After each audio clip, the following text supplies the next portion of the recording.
The screech of metal against asphalt cut through Seattle's pre-dawn silence like a blade through silk.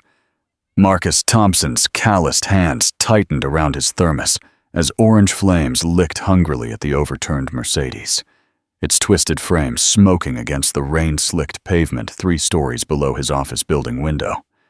His heart hammered against his ribs. Someone was still inside. Mark dropped his cleaning cart, the wheels clattering against the marble floor as he sprinted toward the emergency exit. His work boots pounded down 18 flights of concrete stairs, each step echoing the rhythm of his panic. Please don't let me be too late. Not again. The heat hit him first, a wall of scorching air that made his eyes water. Then the smoke, thick and acrid, filling his lungs with poison.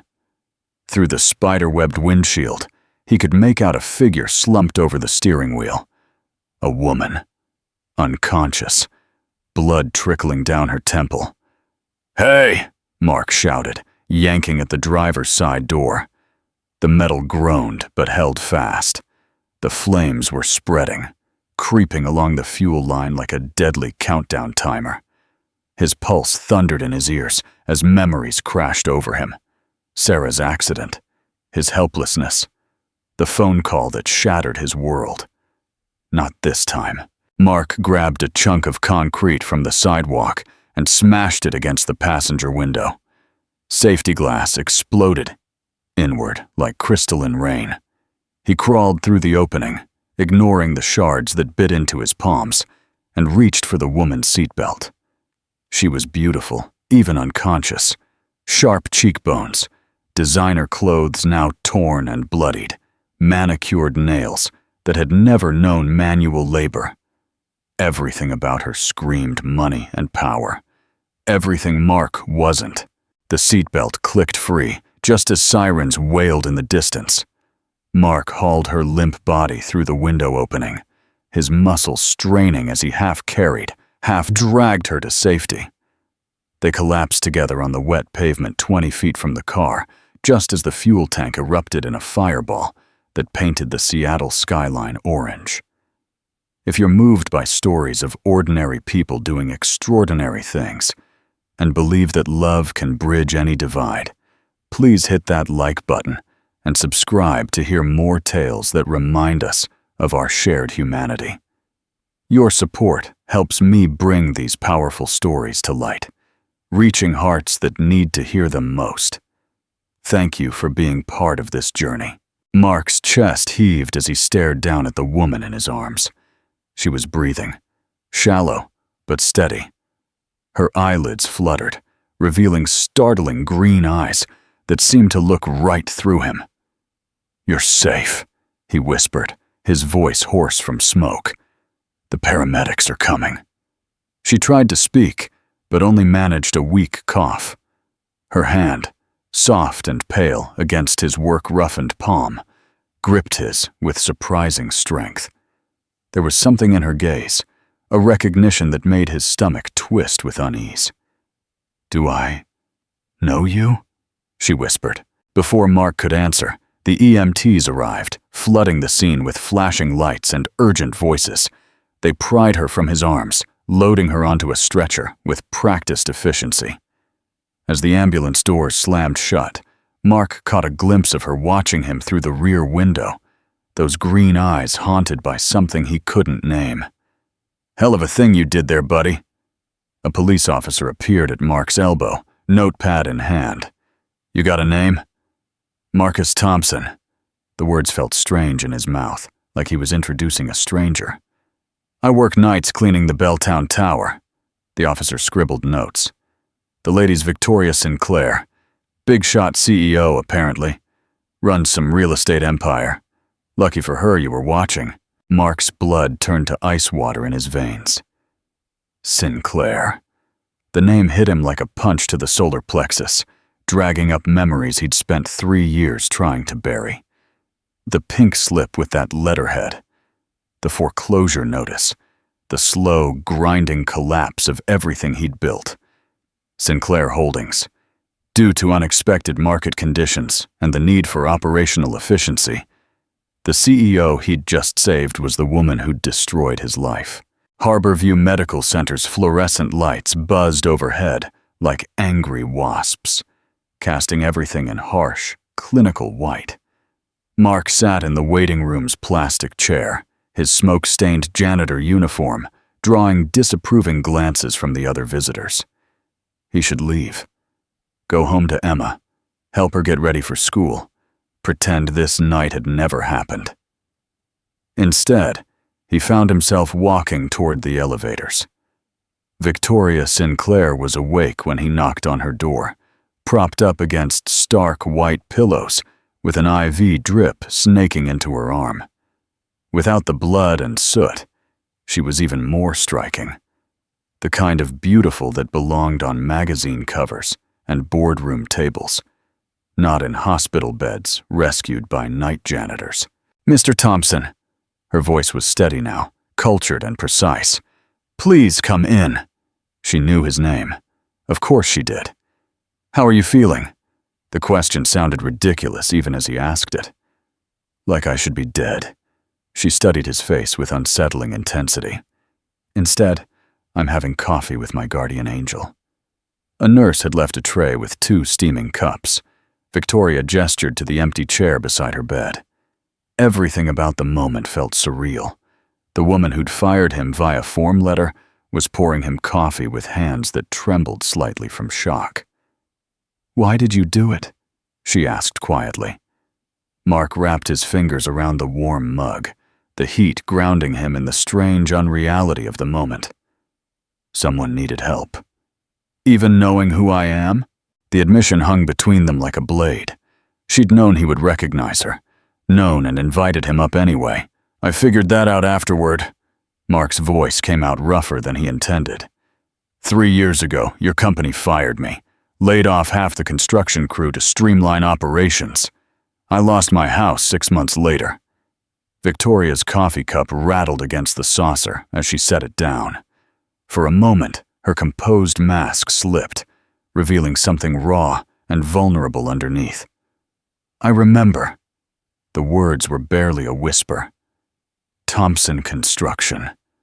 You were good at what you did. Good enough to save." The bitterness in his voice surprised him, but not profitable enough to keep.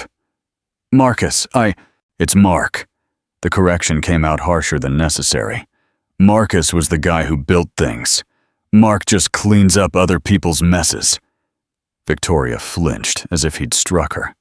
In the harsh hospital light, she looked younger somehow, more fragile. "I've made a lot of mistakes in business, decisions that seemed necessary at the time, but cost people their livelihoods, their dreams. Yeah, well, dreams don't pay the rent. Do you have children?" The question caught him off guard. Victoria was watching him with those penetrating green eyes, and something about her expression made his chest tighten. "A daughter, Emma. She's 8. And their mother?" Mark's hand clenched around the coffee mug. "She died 3 years ago. Car accident." The color drained from Victoria's face so suddenly Mark thought she might faint.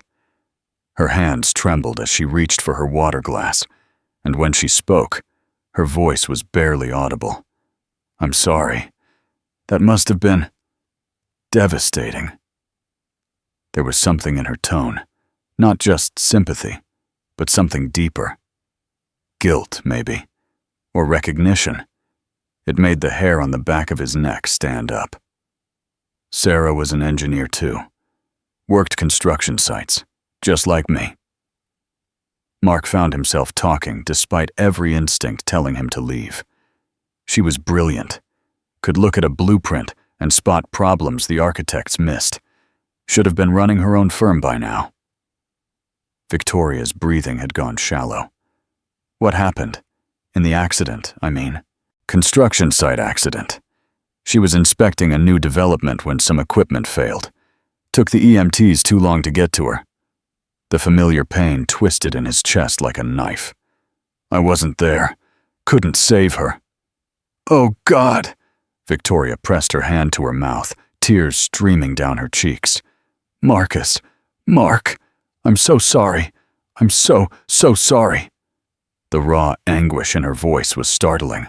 This woman barely knew him, yet she was crying as if Sarah's death was her own loss. It should have been touching. Instead, it felt wrong somehow, like she knew more than she was saying. Mark stood abruptly, the plastic chair scraping against linoleum. "I should go. Emma will be getting up for school soon." "Wait!" Victoria's voice cracked like a whip. "Please don't go." He paused at the door, hand on the handle. When he looked back, Victoria was staring at him with desperate intensity. "You saved my life tonight," she said. "After everything my company did to you, you still saved me. Why?" Mark considered the question, really considered it. Why had he risked his life for a stranger? Especially this stranger. Because letting someone die when you could have helped. He met her eyes. That's not something you come back from. Over the next 2 weeks, Mark found himself returning to Harborview more often than he cared to admit. Victoria had no other visitors, a fact that struck him as profoundly sad for someone so successful. Her assistant brought work files and legal documents, but no friends, no family members holding vigil beside her bed. "Don't you have people?" Mark asked one evening, as he helped her with the physical therapy exercises the doctor had prescribed. Victoria's laugh was bitter. "I have employees, board members, business associates, but people who care whether I live or die?" She shook her head. "Success is a lonely mountain to climb." They fell into an easy rhythm during her recovery. Mark would stop by after his night shift, bringing coffee from the good place down the street instead of the hospital swill. Victoria would update him on Emma's progress in school. She'd somehow managed to pull strings to get his daughter into a better district, a kindness that both touched and troubled him. "You don't have to do this," Mark said one morning, watching Victoria sign yet another authorization form on Emma's behalf. "Yes, I do."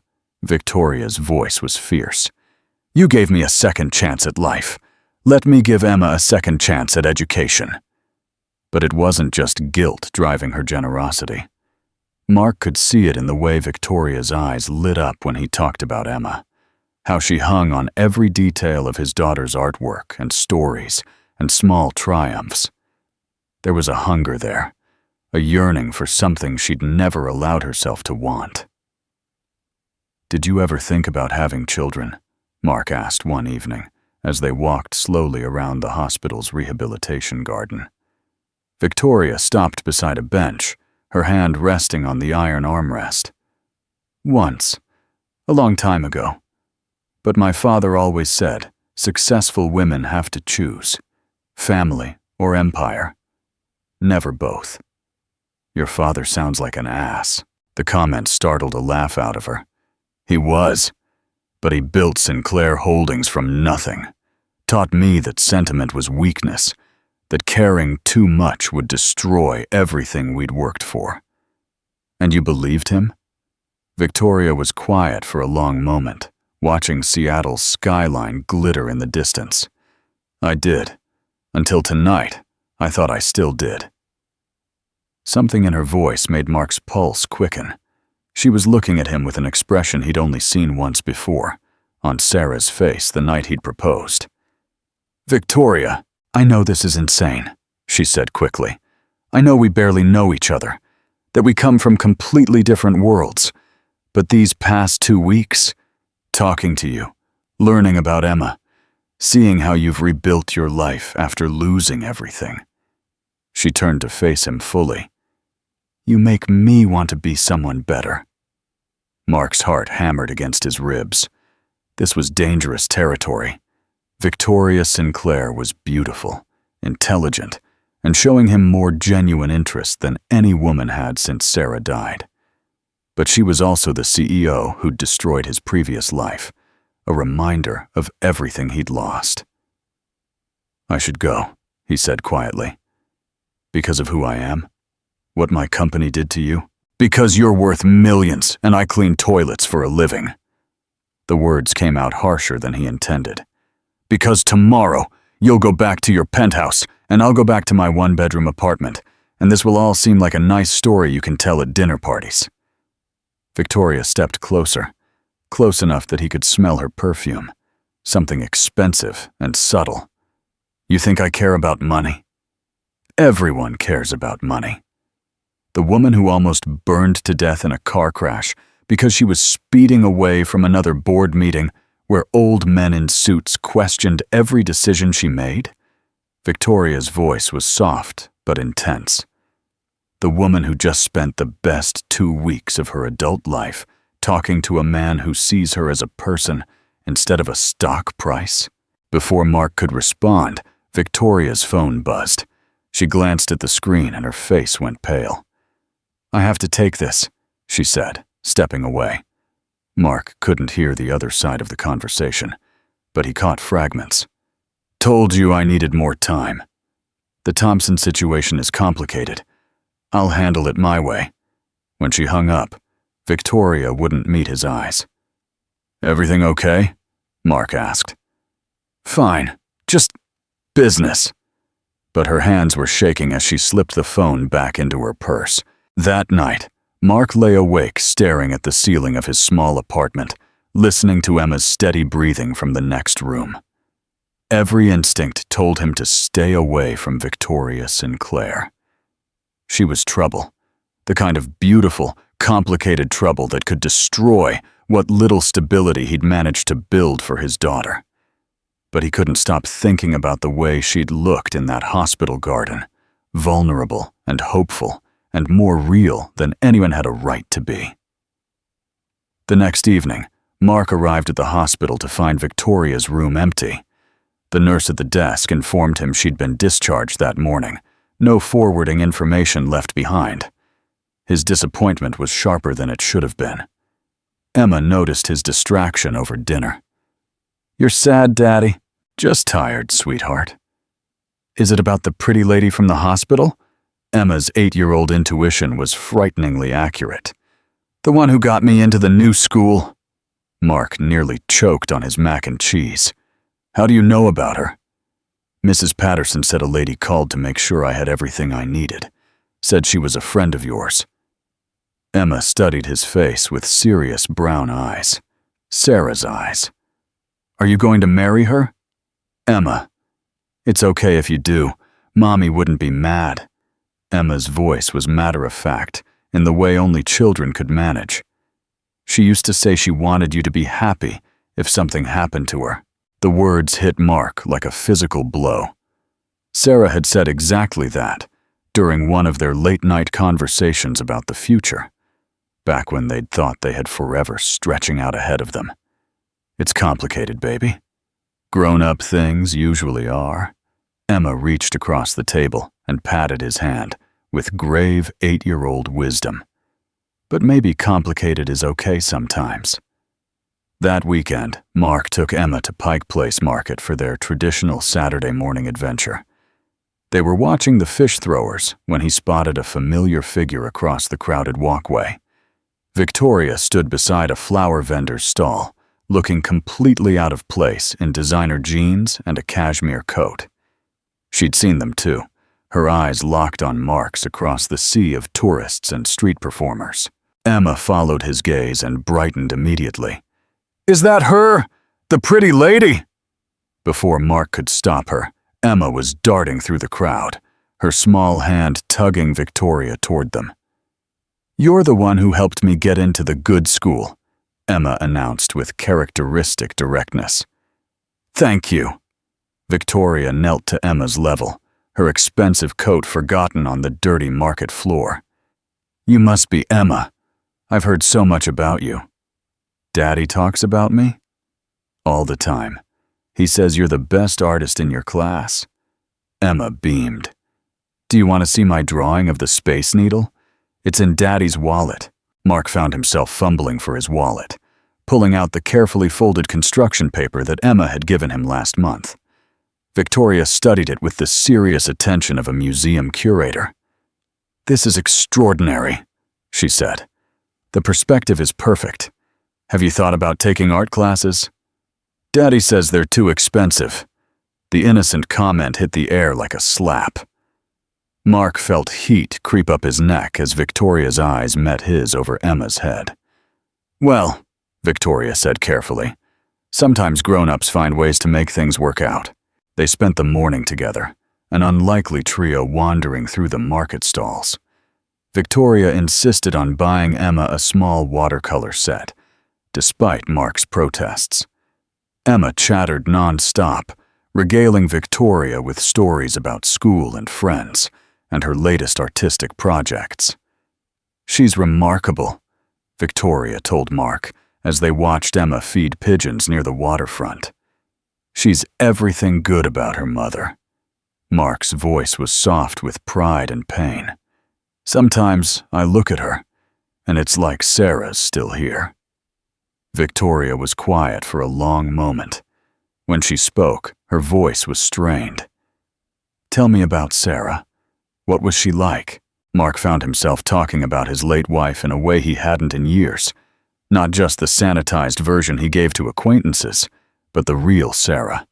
Her terrible singing voice in the shower, her obsession with true crime podcasts, the way she'd steal his French fries while insisting she wasn't hungry. "She sounds wonderful," Victoria said, but there was something hollow in her voice. "She was. She would have liked you, I think." Mark studied Victoria's profile. "Though she probably would have lectured you about work-life balance." Victoria's laugh was strained. "Smart woman." They were interrupted by Emma running back to them, her face flushed with excitement. "Daddy, can Miss Victoria come to dinner tomorrow? I want to show her my room." "Emma, I'm sure Miss Victoria is busy." "Actually," Victoria said quietly, "I'd like that very much." Victoria arrived at their apartment the next evening, carrying flowers for Emma and a bottle of wine that probably cost more than Mark's monthly grocery budget. She'd dressed down, jeans and a simple sweater, but there was no hiding the quality of her clothes or the way she moved through the world with quiet confidence. Emma gave her the full tour, from the small living room with its second-hand furniture to the tiny kitchen where Mark had somehow managed to prepare what looked like an actual meal instead of mac and cheese from a box. "This is my room," Emma announced, dragging Victoria into the small bedroom she'd decorated with her own artwork and stuffed animals. Mark hovered in the doorway, watching Victoria examine Emma's drawings with genuine interest. She was good with children, patient and attentive in a way that suggested she'd given this some thought. "Your daddy was right," Victoria said, studying a crayon landscape. "You really are an amazing artist." "Do you have kids?" Emma asked, with typical 8-year-old directness. Victoria's smile faltered slightly. "No, I always thought I was too busy for children." "That's sad. Kids are fun. Well, mostly fun. Sometimes we're cranky." Victoria laughed, the sound more genuine than Mark had heard from her before. "I imagine you're never cranky." "Oh, I am sometimes, especially when Daddy makes me eat vegetables." Emma flopped down on her bed. "But he's a really good daddy. He reads to me every night and helps with homework and makes funny voices for all the characters in my books. He sounds pretty special." "He is. Mommy used to say he had the biggest heart in Seattle." Emma's expression grew serious. "Do you like my daddy?" "Emma," Mark warned from the doorway. "It's okay," Victoria said softly. "Yes, Emma, I like your daddy very much." Dinner was surprisingly easy. Victoria helped Emma with homework afterward, patiently working through math problems while Mark cleaned up. When it was time for Emma's bedtime story, she insisted Victoria stay to listen. Mark found himself performing more than usual, doing voices for all the characters in Emma's favorite book about a brave princess and a dragon who turned out to be lonely instead of mean. Victoria watched from the small chair beside Emma's bed, her expression soft with something that might have been longing. "I like her," Emma whispered to Mark as he tucked her in. "She has kind eyes." After Emma was asleep, Mark and Victoria settled on his small couch with the expensive wine. The apartment felt even smaller with her in it, but somehow more complete too. "Thank you," Victoria said quietly, "for letting me be part of this.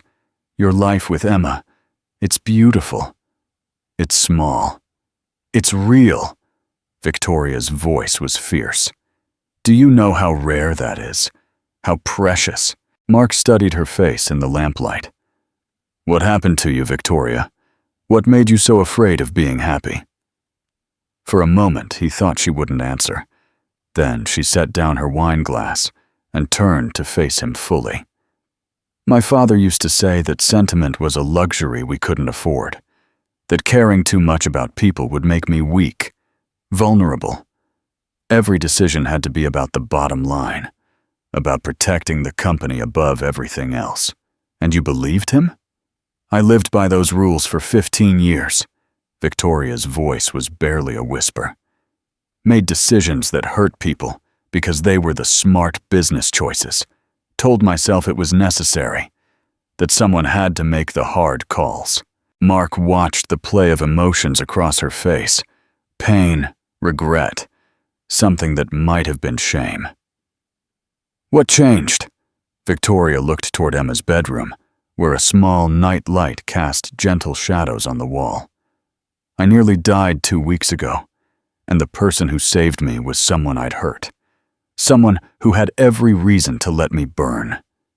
She met his eyes. "You could have walked away, Mark. Should have walked away. But you didn't. I told you. I know what you told me. But it's more than that." Victoria's hand found his on the couch cushion between them.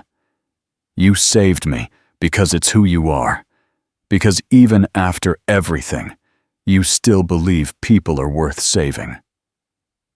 The touch sent electricity up Mark's arm. Victoria was looking at him with an intensity that made his breath catch. "Victoria, I know this is crazy. I know we've only known each other 2 weeks, but I haven't felt this alive in years." Her fingers tightened around his. "You make me want to be the person Emma thinks I am. The person who deserves to be saved." Mark found himself leaning closer, drawn by something stronger than logic or self-preservation. Victoria was beautiful and damaged and completely wrong for him in every practical way. But when she looked at him like this, like he was something precious and worth keeping, all his careful defenses crumbled. He was about to kiss her when her phone rang. Victoria glanced at the screen and went rigid. "I have to take this." She stepped into the kitchen, but Mark could hear fragments of heated conversation. "Told you to handle it. He can't know yet. Give me more time." When she returned, her face was pale, and her hands were trembling. "Everything okay?" Mark asked. "Fine. Just business." But she wouldn't meet his eyes. The spell was broken. Victoria made excuses about an early morning meeting and left soon after, kissing Emma's forehead goodbye and squeezing Mark's hand with desperate intensity. "I'll call you," she promised. But something in her voice suggested she wasn't sure she would be able to keep that promise. 3 days passed without word from Victoria. Mark told himself he wasn't disappointed, that he'd been expecting this outcome all along. Women like Victoria Sinclair didn't end up with men like him, except in movies and fairy tales. Then Emma's new school called. "Mr. Thompson, this is Principal Morrison. I'm afraid there's been some confusion about Emma's enrollment. The benefactor who arranged her transfer has requested that Emma be withdrawn immediately." Mark's blood turned to ice. "I don't understand." "Apparently there was a miscommunication about the funding for her scholarship. I'm very sorry, but Emma will need to return to her previous school on Monday." Mark stared at his phone after hanging up, rage and betrayal warring in his chest. Whatever game Victoria had been playing, whatever point she'd been trying to make, Emma was the one who would pay the price. His phone buzzed with a text from an unknown number. "Meet me at the construction site on Pine Street, Building 47. Come alone." Mark's hands shook as he read the address. Building 47. The words hit him like a physical blow, dragging up memories he'd spent 3 years trying to bury. Building 47 was where Sarah had died. The drive to the construction site felt like traveling through a nightmare. Mark's hands were white-knuckled on the steering wheel, his heart hammering against his ribs as familiar landmarks blurred past. He hadn't been back here since the funeral, had taken elaborate detours to avoid even driving past the location where his world had ended.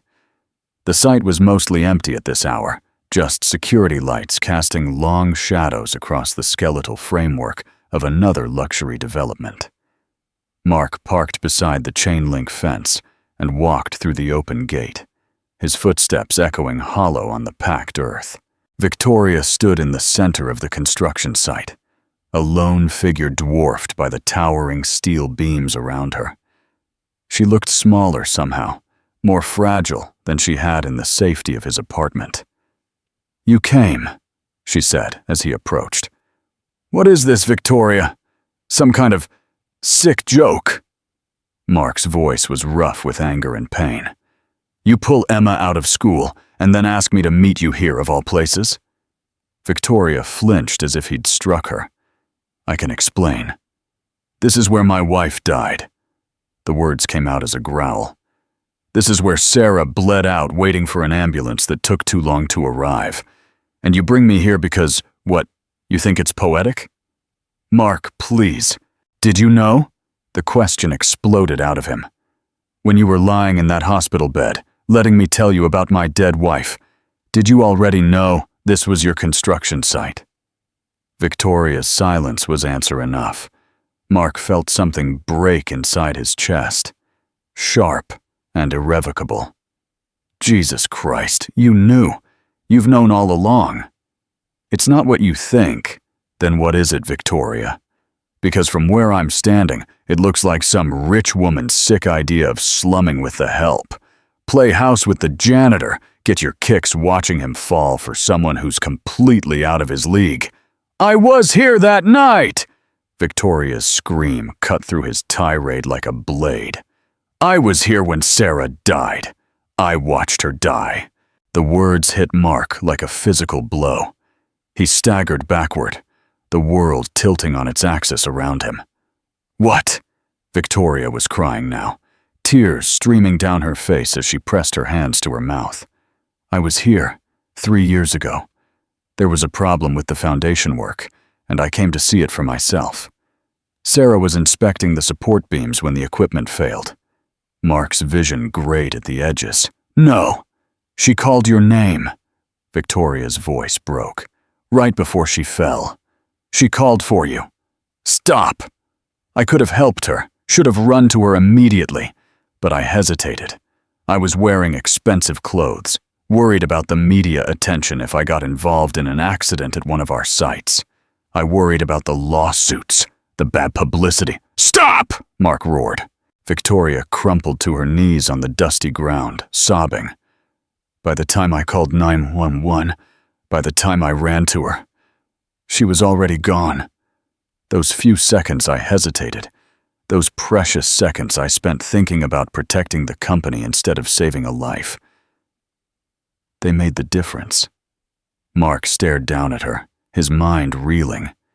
Everything he thought he knew about Sarah's death was rewriting itself in real time. The woman he'd been falling for, the woman he'd saved from a burning car, was the reason his wife was dead. "You killed her." The words felt like broken glass in his throat. Victoria looked up at him with devastated eyes. "Yes." Mark's world collapsed in on itself, like a controlled demolition. The construction site spun around him, steel beams and concrete blurring into abstract shapes as Victoria's confession echoed in his ears. "She called your name. She called for you." He stumbled backward, his legs suddenly unsteady. Get away from me." Victoria remained on her knees, tears carving tracks through the dust on her face. "Mark, please, get away from me!" His roar echoed off the empty buildings, raw and primal. Construction workers from a neighboring site looked up, but Mark didn't care who heard him falling apart. "You let her die. You let my wife bleed out because you were worried about bad press?" "I was scared. She was dying." Mark's voice cracked.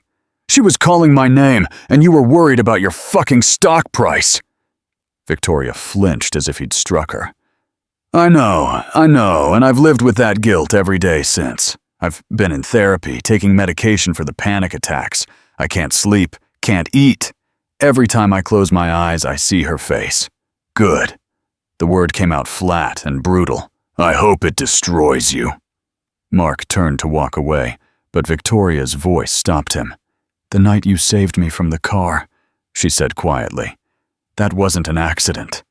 He spun around, ice forming in his veins. "What?" Victoria struggled to her feet, her designer jeans now filthy with construction dust. "I planned it. I've been watching you for 3 years, Mark, following your life from a distance, making sure Emma had what she needed. When you got evicted from your house, I bought it through a shell company and sold it back to you at cost. When you couldn't afford Emma's medical bills after her appendicitis last year, I made sure the hospital wrote them off as charity care." Mark's vision tunneled. "You've been stalking me? I've been trying to help without interfering, but it wasn't enough. Nothing I did could bring Sarah back, could undo what my cowardice cost you." Victoria's voice was barely a whisper. "So I decided to give you something else, a chance to save someone the way you couldn't save her, the way I couldn't save her." The pieces clicked together in Mark's mind like tumbling dominoes. "You caused that accident. You nearly killed yourself just to… what? Ease your guilt?" "I didn't mean to crash that badly. I was just going to stage a breakdown, maybe a flat tire, something that would put me in your path so you could be the hero for once instead of the victim." Victoria laughed bitterly. "But I lost control, nearly died for real. And you saved me anyway, even after everything I'd taken from you." Mark stared at her, his mind reeling. The woman he'd been falling for was even more damaged than he'd imagined.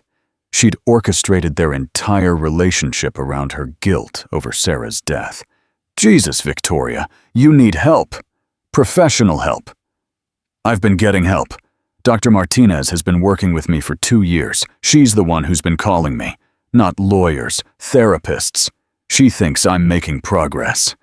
Victoria's laugh was hollow, though she'd probably disagree with my methods. Mark's phone buzzed. He glanced at the screen and saw a text from Emma's babysitter. "Emergency at school. Emma fell on playground. At Children's Hospital now." His heart stopped. "I have to go. Emma's hurt." Victoria stepped forward instinctively. "I'll drive." "No." The word came out like a gunshot. "You stay away from my daughter. You stay away from both of us." Mark ran for his truck, leaving Victoria alone among the steel bones of the building where his wife had died. Children's Hospital brought back memories of Sarah's final hours. The antiseptic smell, the worried faces, the sound of his own heartbeat thundering in his ears. Mark found Emma in the emergency room with her babysitter, Mrs. Chen, looking small and scared with a cast on her left wrist. "Daddy!" Emma threw her good arm around his neck. "I fell off the monkey bars, but the doctor says my wrist will be fine in 6 weeks." Mark held his daughter close, breathing in the familiar scent of her strawberry shampoo. Emma was safe. That was all that mattered. "Mr. Thompson?" A voice behind him made Mark turn. A woman in an expensive suit approached with a tablet in hand. "I'm Jennifer Walsh from the hospital's administration. I wanted to personally ensure that Emma receives the best possible care." Mark's blood chilled. Did Victoria Sinclair send you? Ms. Walsh looked confused. Ms. Sinclair? No, sir. Your insurance should cover most of the treatment, but there are some additional options for physical therapy that will manage. Mark's voice was harsh. Emma doesn't need any special treatment. Of course, I just wanted you to know that all of Emma's medical expenses have been taken care of. The benefactor who established Emma's education fund also set up a comprehensive health care account. The room tilted around Mark.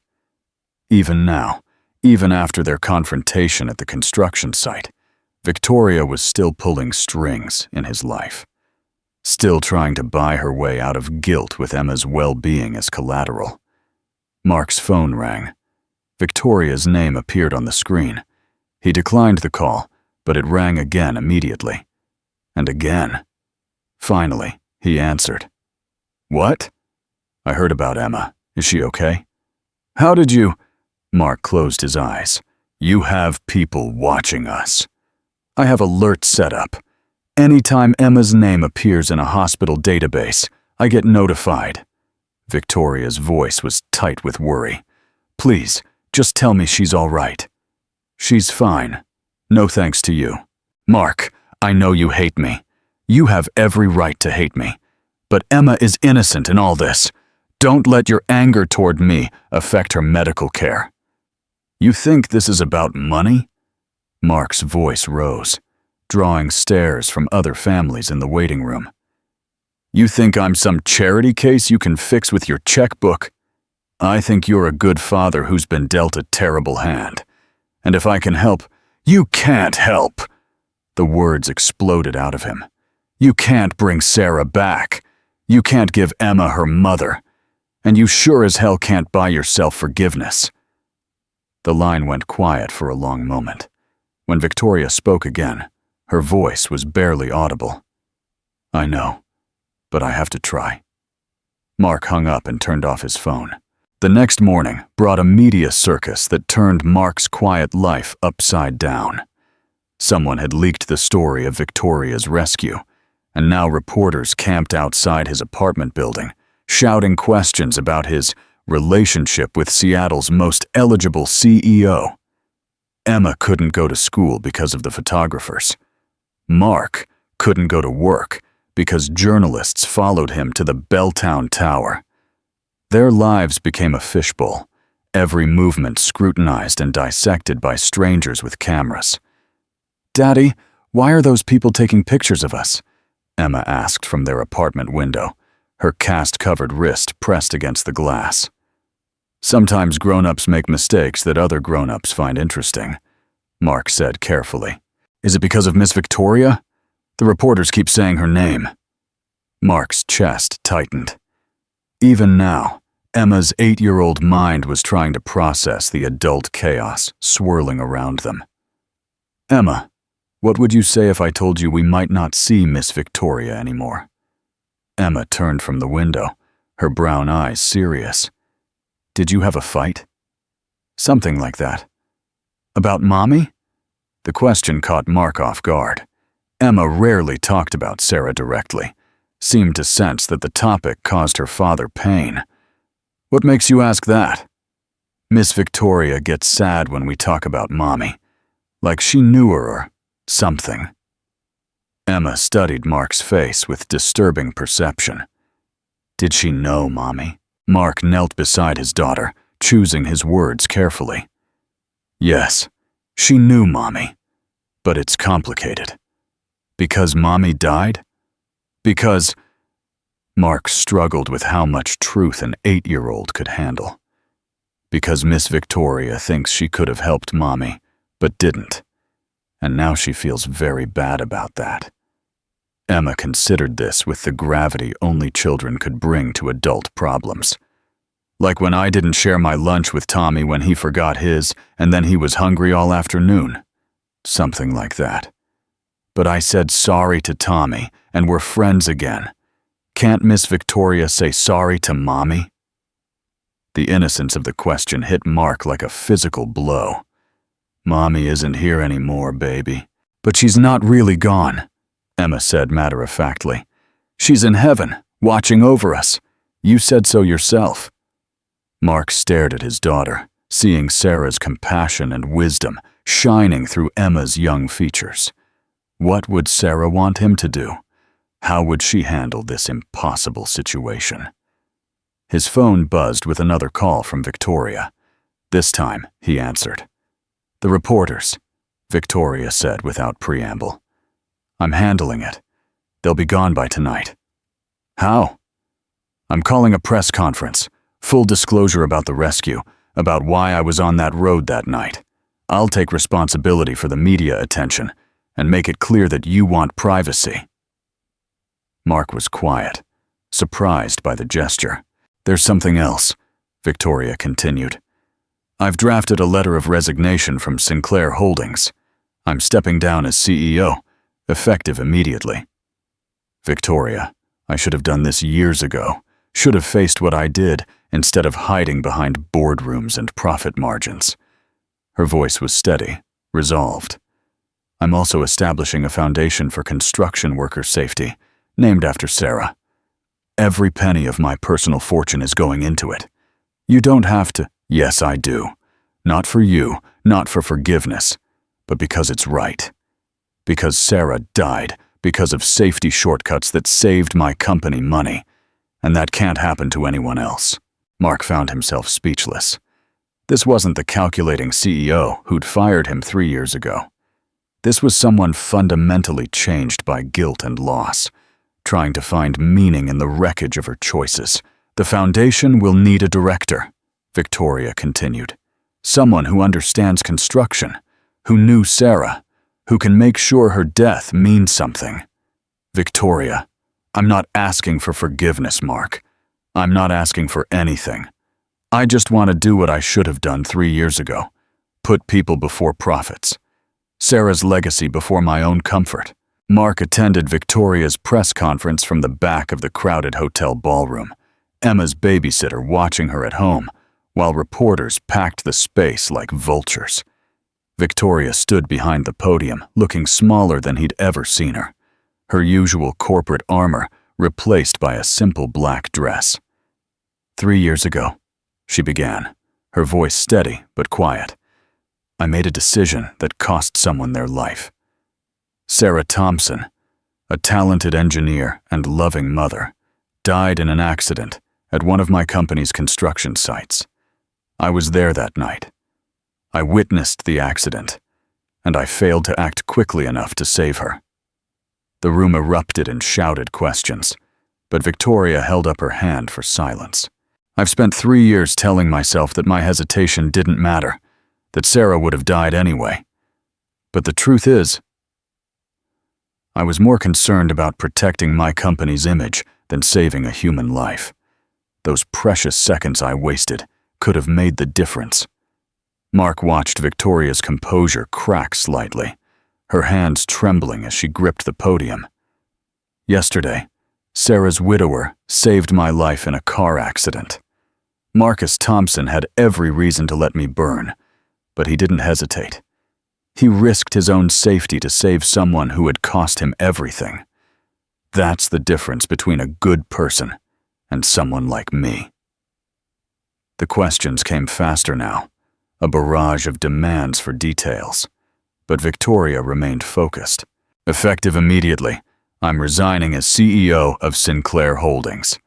I'm also liquidating my personal assets to establish the Sarah Thompson Foundation for Construction Safety. The goal is simple: ensure that no other family suffers what the Thompsons have suffered because corners were cut and profits were prioritized over people." Victoria looked directly at the back of the room, her eyes finding marks across the crowd of reporters. "I can't bring Sarah back. I can't undo the harm my cowardice caused, but I can make sure her death serves a purpose, that other workers go home safely to their families because we learned from our failures." She stepped away from the podium without taking questions, security ushering her toward a side exit. But she paused at the door, turning back to the crowd. "Marcus Thompson is a hero.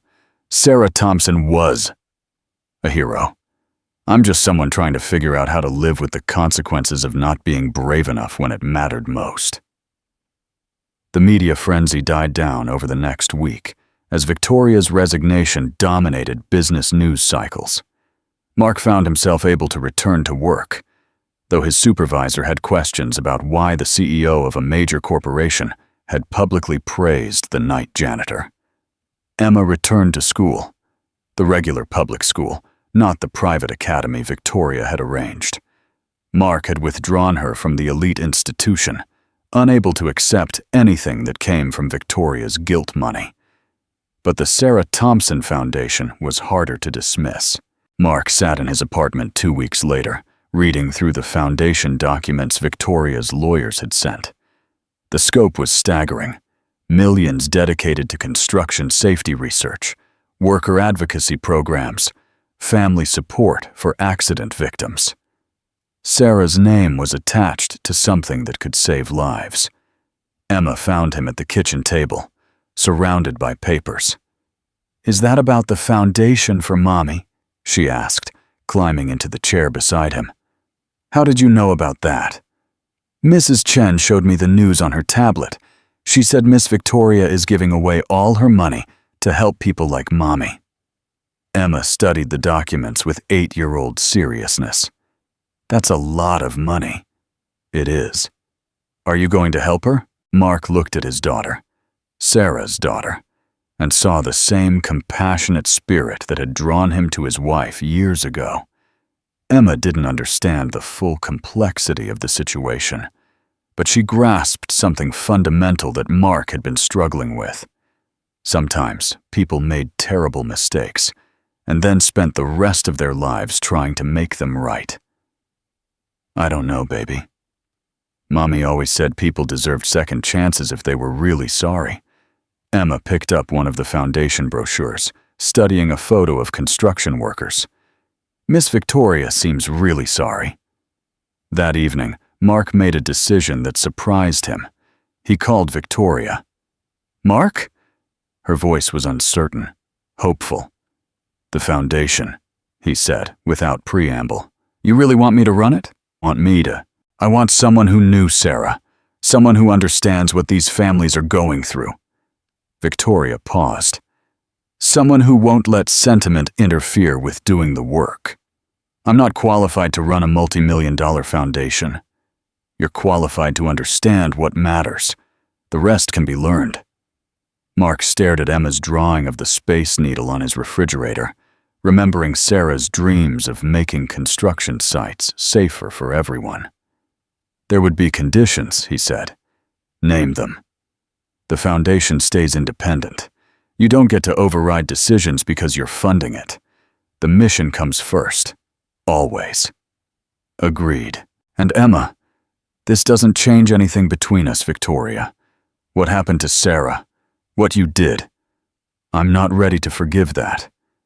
Maybe I never will be." The silence stretched long enough that Mark wondered if Victoria had hung up. "I understand," she finally said. "I'm not asking for forgiveness.